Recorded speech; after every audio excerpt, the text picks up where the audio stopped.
Praise the Lord. ദൈവത്തിൻ്റെ പരിശുദ്ധമേറിയ നാമം ഈ പകലിൽ വാഴ്ത്തപ്പെടുമാറാകട്ടെ. ഗിലെയാദ് ഇൻ്റർനാഷണൽ മിനിസ്ട്രീസ് എന്ന ഈ യൂട്യൂബ് ചാനലിലൂടെ എൻ്റെ ശബ്ദം ശ്രദ്ധിക്കുന്ന എല്ലാ മാന്യ സഹോദരങ്ങൾക്കും കർത്താവായ യേശു ക്രിസ്തുവിൽ എൻ്റെ സ്നേഹവന്ദനങ്ങളെ പ്രാരംഭമായിട്ട് അറിയിക്കുന്നു. സഹോദരങ്ങളെ, ഇന്ന് പകലിൽ നിങ്ങളുടെ മുൻപാകെ ഈ വീഡിയോയുമായി കടന്നു വരുവാൻ സർവശക്തനായ ദൈവം എനിക്ക് നൽകി തന്ന സാവകാശത്തെ ഓർത്തുകൊണ്ട് എല്ലാ മഹത്വവും പ്രാരംഭമായിട്ട് ദൈവത്തിന് സമർപ്പിക്കുന്നു. ഇന്ന് പകലിൽ നിങ്ങളോടനുബന്ധിച്ച് നിങ്ങളുടെ വിഷയങ്ങൾക്ക് മറുപടിയായിട്ട് ദൈവം ഒരു വചനം എൻ്റെ കൈവശം ഏൽപ്പിച്ചിട്ടുണ്ട്. ഇന്ന് പകലിൽ ദൈവശബ്ദം നിങ്ങൾ കേൾക്കാൻ പോവുകയാണ്. സർവശക്തനായ ദൈവത്തിൻ്റെ അരുളപ്പാട് നിങ്ങളുടെ വിഷയങ്ങളുടെ നടുവിൽ നിങ്ങൾക്ക് വേണ്ടി ഇന്ന് പകലിൽ ദൈവം നിങ്ങളോട് സംസാരിക്കുവാൻ പോകുന്നു. പ്രാർത്ഥനയോടുകൂടെ തുടർന്നുള്ള നിമിഷങ്ങൾ നമുക്ക് ആയിരിക്കാം. ദൈവം നമ്മെ ഏവരെയും ഒരുമിച്ച് അനുഗ്രഹിക്കുകയും ശക്തീകരിക്കുകയും ചെയ്യുമാറാകട്ടെ എന്ന് ആത്മാർത്ഥമായിട്ട് പ്രാർത്ഥിക്കുകയാണ്. ഇന്ന് പകലത്തെ വചനചിന്തയ്ക്ക് ആധാരമായി ഒരു വേദഭാഗം വായിപ്പാനായി താല്പര്യപ്പെടുന്നു. സംഖ്യാപുസ്തകം 17-ാം അധ്യായം അതിൻ്റെ 8-ാമത്തെ വാക്യം. പിറ്റന്നാൾ മോശെ സാക്ഷ്യകൂടാരത്തിൽ കടന്നപ്പോൾ ലേവി ഗൃഹത്തിലുള്ള അഹരോൻ്റെ വടി തളിർത്തിരിക്കുന്നത് കണ്ടു. അത് തളിർത്തു പൂത്തു ബദാം ഫലം കായ്ച്ചിരുന്നു. ദൈവത്തിൻ്റെ പരിശുദ്ധമേറിയ നാമം ഒരിക്കൽ കൂടെ വാഴ്ത്തപ്പെടുമാറാകട്ടെ. ആമേൻ. ഇവിടെ നാം വായിച്ചു കേട്ട തിരുവചനത്തിനകത്ത് ഇങ്ങനെയാണ് വചനത്തിനകത്ത് പരാമർശിച്ചിരിക്കുന്നത്. പിറ്റന്നാൾ മോശ സാക്ഷ്യകൂടാരത്തിൽ കടന്നപ്പോൾ ലേവി ഗൃഹത്തിലുള്ള അഹരോൻ്റെ വടി തളിർത്തിരിക്കുന്നത് കണ്ടു. ഹല്ലേലൂയ, സ്തോത്രം. മറ്റു വടികളൊന്നും തളിർക്കാതിരുന്നപ്പോൾ ഒരു കൂട്ടർ മത്സരികളായിട്ട് മാറി നിൽക്കുമ്പോൾ, ഹല്ലേലൂയ, സ്തോത്രം, മോശയുടെ മേലും അഹരോൻ്റെ മേലും ഒരു പ്രത്യേക ദൈവ കൃപയുള്ളതുകൊണ്ടാണ് ആ മത്സരികളോട് പ്രതികരിക്കാതെ വണ്ണം, ഹല്ലേലൂയ, സ്തോത്രം, അവരോട് എതിർപ്പൊന്നും പറയാതെ വണ്ണം, ആമേൻ, അവർ വഹിക്കുന്ന ദൈവത്തിൻ്റെ ആ ഒരു വചനത്തിൻ്റെ ശക്തി നിമിത്തം, ഹല്ലേലൂയ, സ്തോത്രം, ആ ദൈവവചനം അവരുടെ ഹൃദയത്തിലുള്ളത് കൊണ്ട് പ്രതികരിക്കാതെ ദൈവസന്നിധിയിൽ പോയിരുന്ന് കരഞ്ഞ് ദൈവത്തോട് മറുപടി അവൻ ചോദിക്കുമ്പോൾ, ഹല്ലേലൂയ, സ്തോത്രം, ദൈവം ഉത്തരം നൽകി തരുവാനായിട്ട് ഇടയായിത്തീരും. ഇന്ന് പകലിൽ എന്നെ കേൾക്കുന്ന പ്രിയ സഹോദരങ്ങളെ, നിങ്ങളുടെ വിഷയങ്ങൾക്കകത്ത് ആമേൻ, ഹല്ലേലൂയ, പിശാച് പലവിധമാകുന്ന ഇടർച്ചകൾ നിങ്ങളുടെ ജീവിതത്തിൽ കൊണ്ടിട്ടെന്നിരിക്കാം. എന്നാൽ അവൻ അതിനോടൊന്നും പ്രതികരിക്കാൻ നിൽക്കാതെ ദൈവസന്നിധിയിൽ ചെന്ന് നിങ്ങളുടെ കണ്ണുനീര് ദൈവസന്നിധിയിൽ നിങ്ങൾ ചെലവഴിക്കുകയാണെങ്കിൽ സർവശക്തനായ ദൈവം നിങ്ങൾക്ക് വേണ്ടി മറുപടി നൽകി തരിക തന്നെ ചെയ്യും. ഹല്ലേലൂയ, സ്തോത്രം. ദൈവവചനം വഹിക്കുന്ന നിങ്ങൾ, ദൈവവചനം ചുമക്കുന്ന നിങ്ങൾ, ഹല്ലേലൂയ, സ്തോത്രം, ഒരിക്കലും പ്രതികരിക്കേണ്ട. തക്ക സമയത്ത് ഒരു അത്ഭുതകരമായൊരു തളിർപ്പ് നിന്റെ ജീവിതത്തിനകത്ത് സംഭവിക്കാൻ പോവുകയാണ്. ഇവിടെ ഈ വിഷയങ്ങളെല്ലാം നല്ലവണ്ണം അറിയാവുന്ന അഹരോനും മോശയും ദൈവസന്നിധിയിൽ ചെന്നിരുന്ന് കരയുകയാണ്. ദൈവസന്നിധിയിൽ ചെന്നിരുന്ന് കരഞ്ഞപ്പോൾ ദൈവത്തിൻ്റെ സന്നിധിയിൽ നിന്ന് ഉത്തരം അവർക്കായിട്ട് പുറപ്പെട്ടു. നിങ്ങൾ പുറപ്പെട്ട്, ഹല്ലേലൂയ, സ്തോത്രം, സകല ഗോത്രപ്രഭുക്കന്മാരോടും ഓരോ വടി വീതം 12 വടി വാങ്ങി ഓരോരുത്തിൻ്റെ വടിമേൽ അവൻ്റെ പേരെഴുതുക. ഹല്ലേലൂയ, സ്തോത്രം. ലേവിയുടെ വടിമേലോ അഹരോൻ്റെ പേർ എഴുതണമെന്ന് ദൈവത്തിൻ്റെ കൽപ്പനയുണ്ടായി. ഹല്ലേലൂയ, സ്തോത്രം. ലേവിയുടെ വടിമേൽ അഹരോൻ്റെ പേരെഴുതി. ഹല്ലേലൂയ, സ്തോത്രം.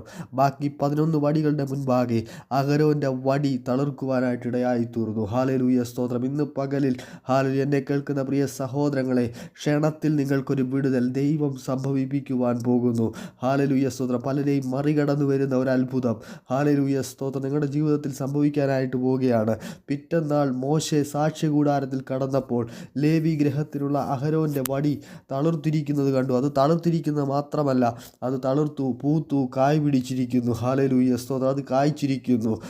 മനുഷ്യൻ്റെ കണ്ണിൽ നോക്കുമ്പോൾ അത് അസാധ്യമെന്ന് തോന്നിയിരിക്കാം. എന്നാൽ ദൈവവചനം വഹിക്കുന്ന ദൈവവചനം ചുമക്കുന്ന നിൻ്റെ ജീവിതത്തെ മാറ്റിമറിക്കുവാൻ സർവശക്തനായ ദൈവത്തിന് നിസാരം സമയങ്ങൾ മതി. ഹല്ലേലൂയ, സ്തോത്രം. ഇന്ന് പകലിൽ നിങ്ങൾ മനുഷ്യരോട് പ്രതികരിക്കാൻ പോകേണ്ട. ദൈവത്തിൻ്റെ മുൻപാകെ, ഹല്ലേലൂയ, സ്തോത്രം, നിങ്ങൾ ആരാണെന്നുള്ളൊരു ഉത്തമ ബോധ്യം നിങ്ങൾക്കുണ്ടെങ്കിൽ നിങ്ങൾ ദൈവസന്നിധി ചെന്നിരുന്ന് കരയുവാനായിട്ട് ഇടയായിത്തീരുക. തക്ക സമയത്ത് നിങ്ങളുടെ വടി തളിർക്കുക തന്നെ ചെയ്യും. ഹല്ലേലൂയ, സ്തോത്രം. ദൈവവചനം ചുമക്കുന്ന നിങ്ങളെ ലജ്ജിതരാക്കി തീർക്കുവാൻ എൻ്റെ ദൈവം അനുവദിക്കത്തില്ല. അവങ്കലേക്ക് നോക്കിയവർ പ്രകാശിതരായി, അവരുടെ മുഖം ലജ്ജിച്ചു പോയതുമില്ല. ഹല്ലേലൂയ, സ്തോത്രം. ഇന്ന് പകലിൽ അഹരോൻ്റെ വടി തളിർത്ത് പൂത്ത് കായ് പിടിച്ചതുപോലെ നിങ്ങളുടെ ജീവിതത്തിൽ ഒരു ഭയങ്കര അത്ഭുതത്തിൻ്റെ കരം നിങ്ങളെ തേടി വരാൻ പോവുകയാണ്. ഹല്ലേലൂയ, സ്തോത്രം. ഇവിടെ നിങ്ങളുടെ വിഷയങ്ങൾക്ക് ദൈവം വിചാരിച്ചാൽ ക്ഷണത്തിൽ ഒരു വിടുതൽ സംഭവിക്കും. ഹല്ലേലൂയ സ്തോത്രം. അവൻ ഇവിടെ അതാ ഹല്ലേലൂയ സ്തോത്രം ആ ഒരു അഹരോൻ്റെ വടി തളിർത്തത്. ഹല്ലേലൂയ സ്തോത്രം. അവൻ മാനുഷികമായിട്ട് നോക്കിയാൽ അല്ലെങ്കിൽ ലോകപ്രകാരം നോക്കിയാൽ ഒരു ബദാം വൃക്ഷം അത് പൂത്ത് കായ് പിടിക്കണമെങ്കിൽ വർഷങ്ങൾ പിടിക്കും. ഹല്ലേലൂയ സ്തോത്രം. അതിൻ്റെ വേരിറങ്ങി അത് നാളുകൾ കഴിഞ്ഞ് മാത്രം സംഭവിക്കുന്ന ഒരു പ്രക്രിയയാണ്. എന്നാൽ ദൈവത്താൽ സകലതും സാധ്യമാണ്. ഹല്ലേലൂയ സ്തോത്രം. എൻ്റെ ദൈവം അത്ഭുത മന്ത്രിയാണ്. ഹല്ലേലൂയ സ്തോത്രം. ആ ദൈവത്തിന് കഴിയാത്ത വല്ല കാര്യവുമുണ്ടോ? ഹല്ലേലൂയ സ്തോത്രം. ജ്ഞാനികളിൽ ജ്ഞാനിയായ ശലോമോനെയും ഹല്ലേലൂയ സ്തോത്രം ലോകവും അതിൻ്റെ ഹല്ലേലൂയ സകല മഹത്തുക്കളെയും സൃഷ്ടിച്ചവനായ ദൈവം ആ ദൈവത്തിന് അസാധ്യമായി വല്ല കാര്യവുമുണ്ടോ? ഇന്ന് പകലിൽ ഹല്ലേലൂയ സ്തോത്രം നിങ്ങളുടെ ജീവിതത്തിൽ ക്ഷണത്തിൽ ദൈവത്തിന് ഒരു വിടുതൽ അയക്കുവാൻ പദ്ധതിയുണ്ട്. ഹല്ലേലൂയ സ്തോത്രം. അത് നാളുകൾ കൊണ്ട് വർഷങ്ങൾ കൊണ്ട് കഴിയുന്ന പ്രക്രിയയാണെങ്കിലും കൊള്ളാം. ഹല്ലേലൂയ സ്തോത്രം. നിങ്ങൾ വിശ്വസിക്കുന്നു എങ്കിൽ ഹല്ലേലൂയ ഈ നിമിഷം തന്നെ ചില വിടുതലുകൾ ഹല്ലേലൂയ സ്തോത്രം ദൈവത്തിൽ നിന്ന് പുറപ്പെടുകയാണ്.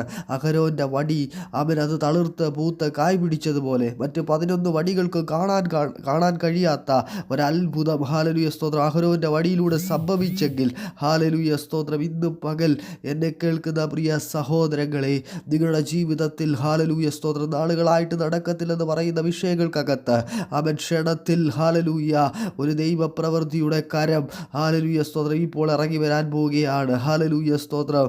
കാനാവിലെ കല്യാണ വീട്ടിൽ ഹല്ലേലൂയ സ്തോത്രം അവിടെ ഹല്ലേലൂയ പച്ചവെള്ളത്തെ നിസാര സമയം കൊണ്ട് ക്ഷണ നേരത്തിൽ തന്നെ ഹല്ലേലൂയ സ്തോത്രം രസവും ഗുണവും വീര്യവും ഉള്ളതായ ഹല്ലേലൂയ സ്തോത്രം അതിനെ ഹല്ലേലൂയ അത്ഭുതകരമായൊരു വീഞ്ഞാക്കി തീർക്കുവാൻ സർവശക്തനായ യേശുവിന് കഴിഞ്ഞെങ്കിൽ നിങ്ങളുടെ വിഷയത്തിലും പ്രവർത്തിപ്പാൻ ദൈവത്തിന് അധികം സമയം വേണ്ട. ദൈവപ്രവൃത്തി വെളിപ്പെടുക തന്നെ ചെയ്യും. ഈ വചനത്തെ ഹൃദയത്തിലേക്ക് ഏറ്റെടുക്കുക. ഇന്ന് പകൽ നിങ്ങൾ അത്ഭുതങ്ങളെ കാണുന്ന പകലാണ്. ഈ വചനങ്ങളാൽ ദൈവം നമ്മെ ഏവരെയും സമൃദ്ധിയായിട്ട് അനുഗ്രഹിക്കുമാറാകട്ടെ എന്ന് ആത്മാർത്ഥമായിട്ട് പ്രാർത്ഥിച്ചുകൊണ്ട് ഞാൻ എൻ്റെ വാക്കുകൾക്ക് വിരാമം കുറിക്കുന്നു. God bless you all.